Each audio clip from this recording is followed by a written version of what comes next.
Inalis na ng pamahalaan ang price freeze sa langis, pero sa paglilibot ng UNTV News, marami pa rin ang nahihirapang magpakarga dahil karamihan sa mga gasolinahan kung hindi man sarado ay limitado lang ang supply.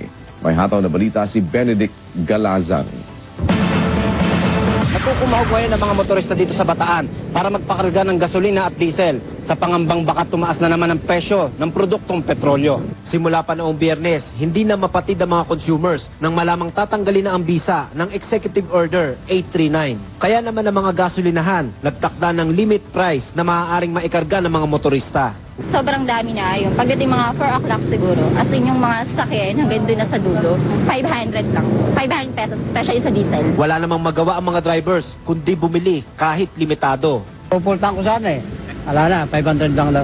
Papakarga pa rin, kailangan pa rin. Kung sa Bataan limitado ang supply, pagdating sa Zambales, may ilang mga gasolinahan na wala nang maibenta sa mga consumers. Sabado pa lang daw, ubos na ang stock nila ng diesel. Sinamantala daw ng mga motorista bago mapawalang bisa ang EO 839. Walang makarga na diesel eh. Nung last Friday po, actually hapon, nagdagsaan po yung nagkakarga nun. Dumadami, parang nagpa-panic buying sila. Maubusan nga raw po sa iba kasi magtatas nga raw yung diesel kaya nagpupultang na sila. Kaya nag-i-stock sila ng mga diesel. Drum-drum nga po yung binibili dito eh. Itinanggi naman nila na iniipit nila ang stock nila para isabay sa pagtaas ng presyo nito. Ang mga driver naman, para mga batang nagmamakaawa sa mga oil companies na huwag silang pahirapan. Magtataas man, konti lang sana, huwag naman sobra. Kasi pag nagwapa, 25-50 lang eh. E kung magtataas, biglaan, kawawa naman kami. Nangako naman ang mga dambuhalang kumpanya ng langis sa pagpapawalang bisa sa EO 839 na hindi nila bibiglain ang pagtataas ng presyo.